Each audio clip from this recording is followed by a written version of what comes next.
What is good, YouTube? Krishan checking back in with another video. First things first, if you're watching this video, go ahead and drop a sub, drop a like, and drop a comment as well. I'll give you a second to do that. All right, and continuing with the video, we're going to start out today's video with this update from Robert Timms. And I know you guys are looking at this picture like, what am I looking at? This guy, Robert Timms' back is insane, man. And honestly, I feel like Robert posts himself at bad angles usually, so people don't be expecting him on stage because the pictures of him leading up to the Texas Pro weren't that good, and he actually posted better prep photos after he won the Texas Pro title this year. So, but this is a great update from him, and it's actually insane, man. The detail in his back here, this isn't the same level of detail that he had on his back on stage in Texas, but if he's able to bring this at the Olympia, then he's definitely gonna scare some guys from the back, to say the least. But like, as you guys can see in this side chest photo, this honestly isn't a good representation of Robert Timms. I've seen him hit a side chest on stage at the Texas Pro, video footage and picture footage, and his side chest looks way better than this. I think Robert just likes to do this so people kind of underestimate him, and he kind of can stay under the radar and cruise in, you know, with not as much pressure. There's a lot of eyes on him right now, and a lot of people is seeing him as the biggest threat to CBum, so he can't really keep quiet anymore, but that's just my thoughts on that. All right, and in our next story, we're going to look at Brandon Curry.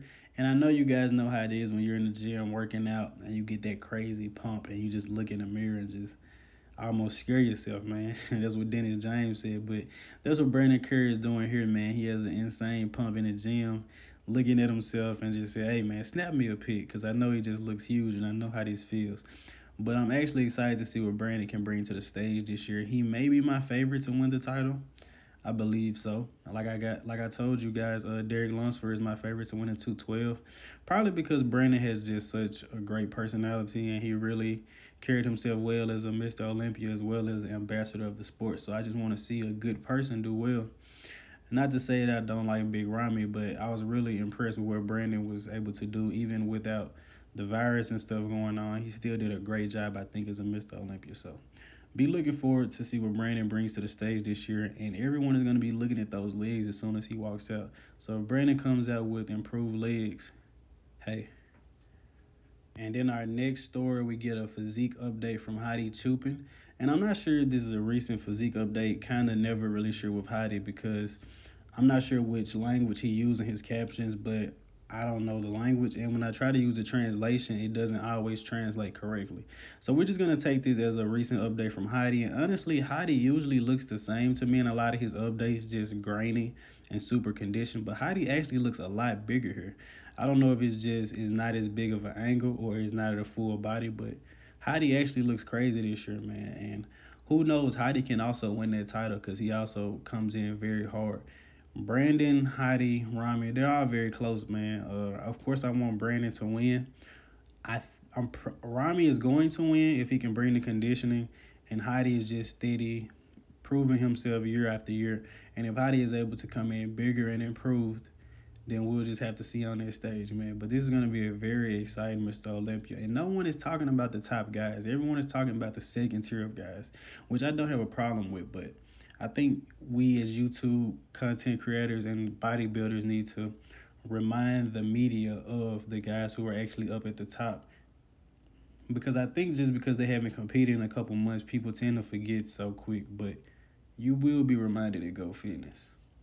And in our next update, we get to take a look at William Bonac, who posted up this most muscular shot not too long ago.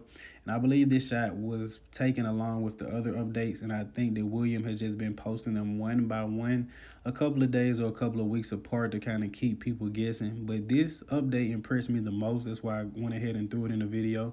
William looks crazy round, man, and crazy dense, and I'm excited to see what he's going to be able to bring to the Arnold Classic stage. One of the knocks I have on William is he doesn't have the best abs or the best ab separation. But other than that, he isn't missing the beat. And there's been a lot of talks of Nick Walker winning the Arnold, Sergio Oliva winning the Arnold. And I have no problem with those guys. I love those guys as well. But William Bonac is my favorite to win the Arnold. So up until the Arnold, as long as he posts updates, I'm going to have to keep you guys reminded of him, because a lot of people sleeping on him, and it's something you shouldn't do. And speaking of the Arnold Classic, let's talk about another guy here. Justin Rodriguez, another one of my favorites. Guy has incredible shape.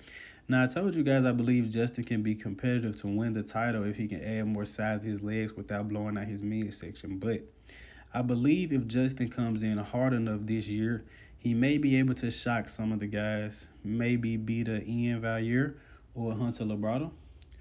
Who knows, man? Who knows? If he's able to come in hard enough with this shape, I think that the size won't matter as much. The same I could say for Patrick Moore. So it's going to be exciting to see what Justin can bring to the stage, man. And in our next update, we're going to take a look at Nick Walker. And I honestly was going to let this physique update slide, man, because Nick posts so many of these ab selfie pictures or whatever you want to call them. But, man, Nick looks damn good, bro, going into this Arnold Classic. And he does look a little wider than Bonek, but Bonek still has the density and the roundness on him. But I'm excited to see them battle it out on stage because I know that it's going to be close. Also, Cedric and Sergio and Akeem in, man, it's going to be a great Arnold, man.